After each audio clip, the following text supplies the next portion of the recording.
Big Boss season 10ರಲ್ಲಿ runner up ಆದಂತಹ drone Prathap ಹೊಸ ಕಾರನ್ನ ಖರೀದಿ ಮಾಡಿದ್ದಾರೆ.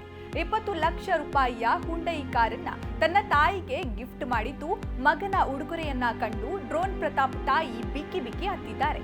ತಂದೆ ತಾಯಿಗೆ ಊರಿಗೆ ಓಡಾಡಲು ಅನುಕೂಲಕರವಾಗಲಿ ಅಂತ ದೃಷ್ಟಿಯಿಂದ ಕಾರು ಗಿಫ್ಟ್ ಕೊಟ್ಟಿದ್ದು, ಊರಿನಿಂದ ಬಂದ ತಾಯಿಯನ್ನ ಕಾರು ಶೋರೂಮ್ನವರೆಗೂ ಕೂಡ ಕಣ್ಣಿಗೆ ಬಟ್ಟೆ ಕಟ್ಟಿಕೊಂಡು ಹೋಗಿ ಸರ್ಪ್ರೈಸ್ ಅನ್ನ ಕೊಟ್ಟಿದ್ದಾರೆ. ಹೊಸ ಕಾರು ನೋಡಿ ಡ್ರೋನ್ ಪ್ರತಾಪ್ ಅವರ ತಾಯಿ ಸವಿತಾ ಕಣ್ಣೀರಿಟ್ಟಿದ್ದಾರೆ. ತಮ್ಮ ತಂದೆ ತಾಯಿಗೆ ಉಡುಗೊರೆಯಾಗಿ ಹುಂಡೈ ಕ್ರೆಟಾ ಕಾರನ್ನ ನೀಡಿದ್ದು, ಇದರ ಬೆಲೆ 20 ಲಕ್ಷ ರೂಪಾಯಿಗಳವರೆಗೂ ಅಧಿಕ ಎನ್ನಲಾಗಿದೆ. ನಮ್ಮ ತಂದೆ ತಾಯಿಗೆ ಏನಾದ್ರೂ ಸರ್ಪ್ರೈಸ್ ಕೊಡ್ಲೇಬೇಕು ಎಂಬ ಆಸೆ ಇತ್ತು. ಅದಕ್ಕೆ ನಮ್ಮ ತಾಯಿಯನ್ನ ಬೆಂಗಳೂರಿಗೆ ಕರೆದುಕೊಂಡು ಬನ್ನಿ ಅಂತ ಹೇಳಿದ್ದೆ. ನಮ್ಮ ತಂದೆಗೆ ಹೊಲದಲ್ಲಿ ಏನೋ ಕೆಲಸ ಇತ್ತು ಅಂತ ಬರಕ್ಕಾಗಿಲ್ಲ.